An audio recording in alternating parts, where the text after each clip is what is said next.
Department friends. This is our last fun at home activity. I hope you've enjoyed all of them. My co-teachers and I have tried to give you a variety of activities and we hope you had fun with them. So for my last one today, I'm going to show you different ways to make butterflies. And since now, this time of year, we see a lot of butterflies around. And it's our favorite time at school to make them. So I'm going to show you a variety of things you can use to make a butterfly. You may not have all of these materials, but you may only have one that you could use. So I have pipe cleaners, but if you do not have pipe cleaners, you could use yarn or twisties. I have some water that I'm going to spray. I have the markers. I have some scissors, and I have colored tissue. Now, sometimes if you have gift boxes around, you may have some tissue in there, or if your child has construction paper, they could do the same thing. So let me do that activity first. So with the colored tissue paper, I have a sandwich bag, and I am going to cut up these little pieces of tissue to put in here, or you can just tear. And like I said, if you do not have tissue paper, construction paper will do, or if they have some plain paper they want to use to add in to this project, they can. I'm going to do a couple of different colors.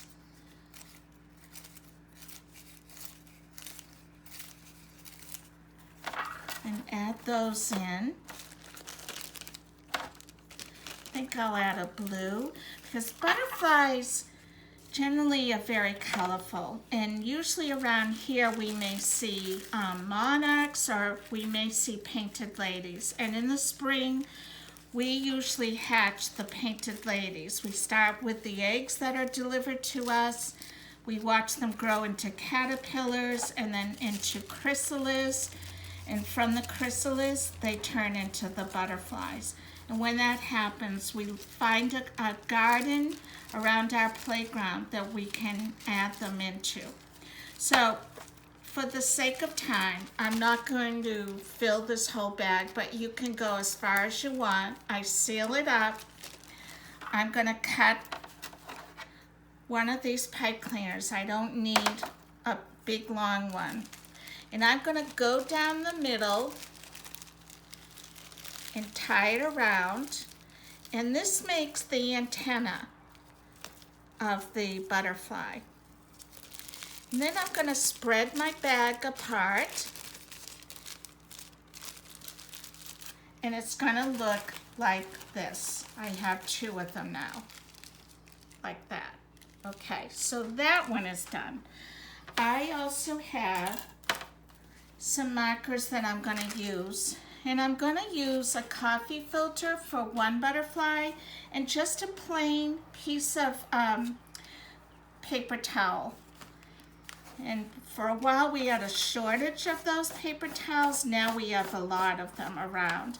Now butterflies usually have the same design or the same colors on both sides of their wings.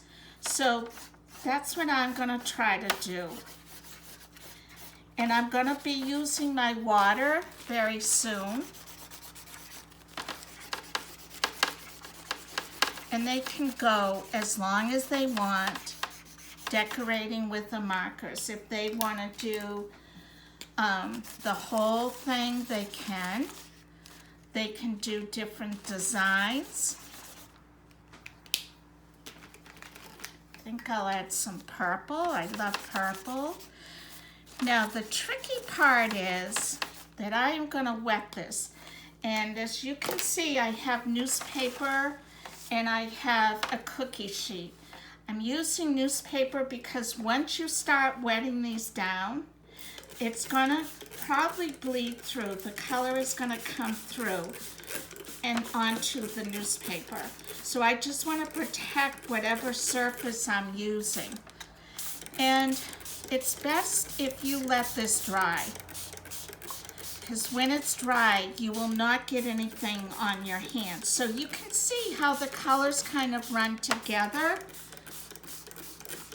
And this is what the paper towel would look like that.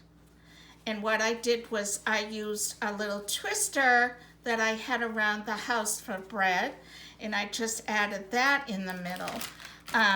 For this, I'm going to gather it in the middle, just like I did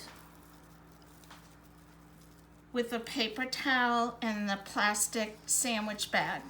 I'm going to let it dry, but this kind of gives you the effect of it. When it dries, it's going to be really beautiful with those colors. So that's it. Remember, do a clean surface. Don't let it go onto your hands or the surface you're using, and have fun with it and enjoy your butterflies and the butterflies outdoors. Thank you for joining us all the time with these Fun at Home. Bye. Have a good day.